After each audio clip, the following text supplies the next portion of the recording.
Boa noite, pessoal. Faço parte do grupo Nemo e estarei demonstrando o nosso use case, onde nossa missão é gerar um comando insert para copiar os dados de todas as tabelas do usuário HR para um segundo usuário. Nesse caso, nosso segundo usuário será o usuário example. Primeiramente, nós precisaremos descobrir quais são as tabelas pertencentes ao usuário HR.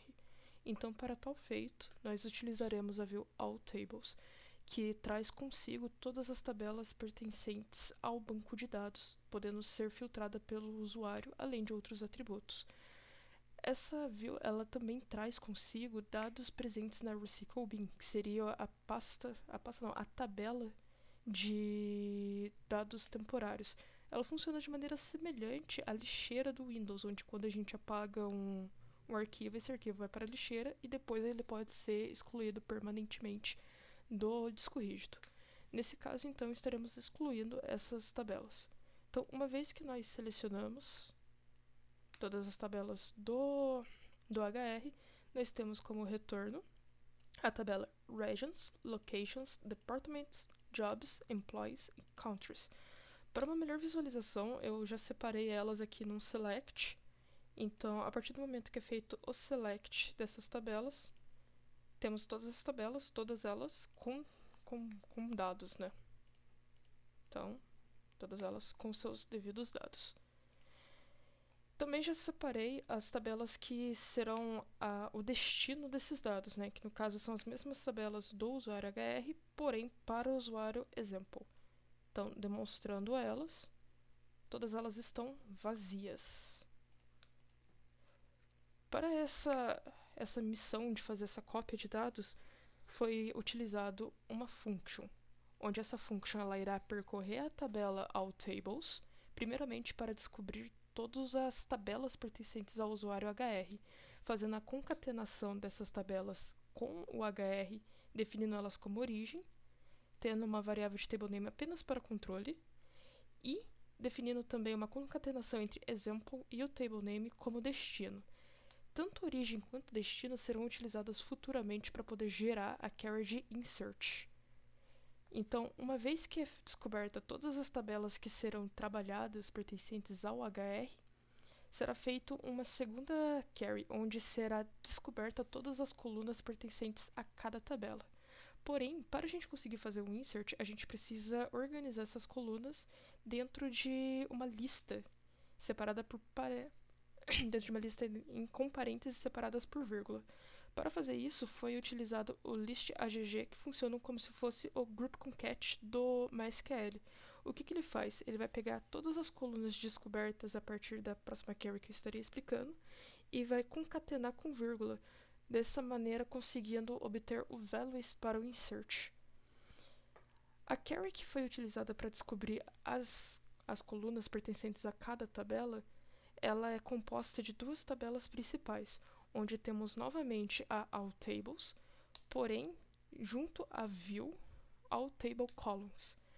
A view AllTables, ela traz consigo as informações de todas as tabelas, porém não traz as informações das colunas, enquanto a AllTablesColumns, ela traz a informação de todas as colunas, porém não traz consigo a informação de tabela, se é uma tabela, se é uma view. Contudo, ela pode trazer colunas pertencentes a views e views não interáveis, o que poderia gerar um problema no momento onde é feito o insert. Então, para solucionar esse problema entre ambas, onde uma traz uma parte dos dados e a outra traz outra parte, foi realizado um inner join, onde o hour de uma tabela tem de ser igual ao hour da outra e o table name também. O porquê do table name ser igual? Porque dessa maneira eu consigo obter a lista de tabelas dentro do AllTablesColumns, uma vez que tudo que está presente na tabela AllTables é referente apenas às tabelas e não a views. Assim eu não tenho perigo de trazer colunas pertencentes a view.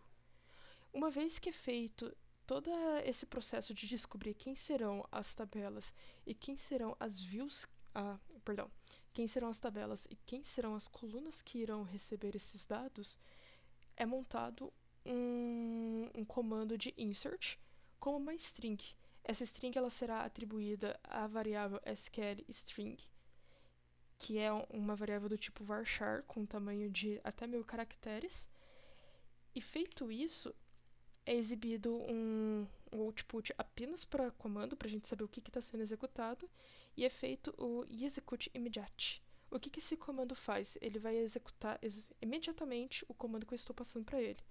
Ou seja, ele funciona de maneira semelhante ao eval do Python, onde eu posso passar uma string e ele interpretar como código.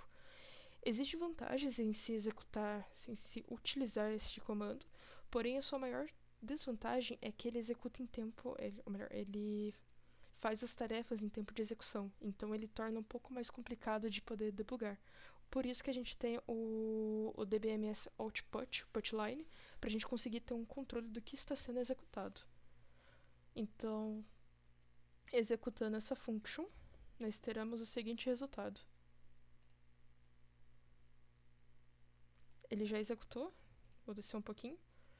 Então aqui ele vai exibir que ele executou um insert, ele vai trazer a tabela que foi destino, as colunas que foram utilizadas e o que foi utilizado para preencher essas colunas, que no caso foi um select, com as mesmas colunas utilizadas para a tabela destino foram utilizadas da tabela origem, então ele selecionou as mesmas colunas e a tabela origem.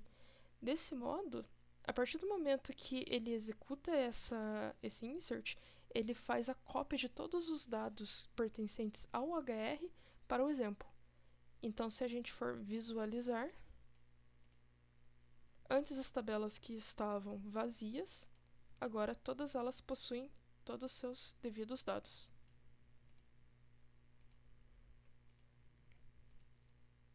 E esse é um use case de um dos muitos usos que pode ser feito com os dicionários de dados do Oracle. Obrigado.